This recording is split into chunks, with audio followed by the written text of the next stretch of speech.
You know that Sunday after a catch-up with old friends? When the flat's quiet, you've made tea, and somewhere between picking up the cup and putting it down, you realize you've spent the morning quietly comparing your life to theirs and losing? Yeah, I had one of those 3 weeks ago. I'm still in it. I'm thinking about a Friday, 3 Fridays ago, when I had dinner with old friends from school. Liam, Marcus, Tom, Sam, people I've known since we were 11. Hadn't been all four of us in the same room in maybe 2 years. We met at a pub off Old Street, the kind of place with too many light bulbs. I came home that night and decided I had wasted my life. 3 weeks later, on this sofa with this tea, it still hasn't entirely left. Liam went first. Liam always goes first. He'd been promoted in the summer, they'd hinted at director within the year. Then, casually, like he was mentioning the weather, he and his girlfriend had put down a deposit on a flat in the city. 2-bed, garden. Marcus said congratulations and then said he had news of his own. He's getting married. October next year. His fiance's a doctor. They've already been to look at venues. Tom got out his phone. Tom has a baby now, 6 months old, about 30 photos. He looks shattered. He also looks weirdly more himself than I've ever seen him. He kept saying, "I never thought I'd be this guy," while clearly being very into being this guy. Sam came last. Sam had been off the grid for 6 months, Vietnam, Cambodia, Thailand. He turned up tan and a stone lighter and full of stories about a hostel in Hanoi where he'd ended up running the bar for 3 weeks. He'd quit his job before he went and didn't have one lined up and didn't seem to mind. I sat there. I made a face that said that's amazing 4 separate times. I meant it every time. And underneath every meaning of it, my brain was running the same maths. Liam, promoted, flat, I rent. I've been in the same role for 2.5 years. Marcus, engaged. I haven't been on a second date in 14 months. Tom, a child. I cannot keep a basil plant alive.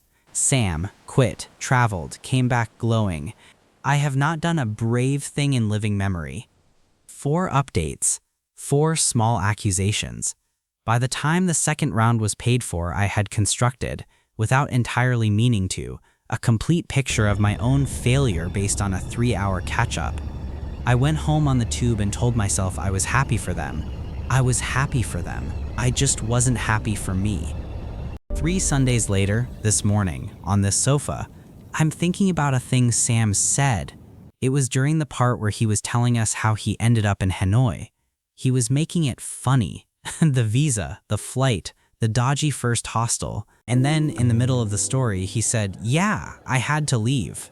I think I'd have broken something otherwise." Then he laughed and went back to the funny version. I didn't catch it at the time, I was too busy losing to him, but I keep coming back to it.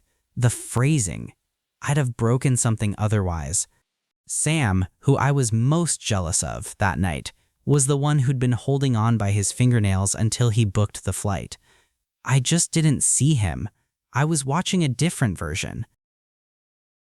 Apparently there's a name for what I was doing. A psychologist at the University of Minnesota worked it out in the 50s. We don't measure ourselves against the whole world. We measure against people who started where we started. Same age, same ground, peers, not billionaires. The lads I sat next to in school, the cousin, the mate at the dinner, the people close enough that their life still feels like it could have been mine. A team in the Netherlands later found that some people just do it more than others. And this is the bit that got me. Those same people on average score higher on empathy. The wiring that made me chew on Liam's promotion at 3 in the morning is the wiring that made me notice, eventually, what Sam had actually said. 3 weeks late, but I noticed. Same circuit, both directions.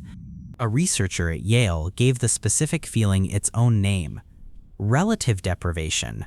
Not actual deprivation. Relative. You can be completely fine and still feel behind because you're measuring against the person across the table. And then psychologists at the University of Waterloo worked out something about looking up at someone doing better.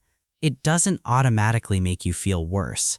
It depends on one variable, whether you believe their path is still open to you.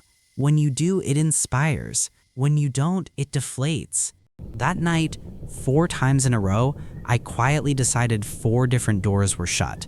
But the thing the Sam moment forced me to see is bigger. I wasn't comparing myself to 4 people. I was comparing myself to 4 3-hour highlight reels, versions of them that only existed for the time we sat at that table.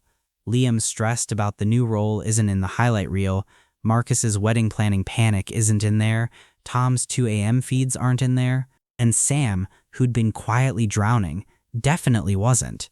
The honest bit, even if I got their lives, promotion, flat, fiance, kid, 6 months in Hanoi, there's a study on lottery winners and people in serious accidents, and within months both groups drifted back to roughly the same baseline happiness. I'd drift too. Within 6 weeks of Liam's flat, I'd be doing the maths against someone else's. The tea has gone cold. I'm not going to make a fresh one.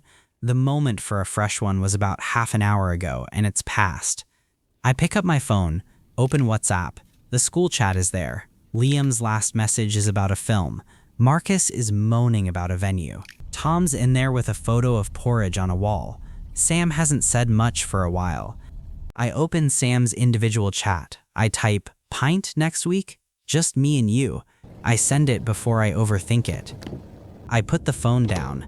The daylight on the floor has shifted maybe an inch since I sat down. The flat is still quiet. The maths is still running, somewhere in the background like it always will.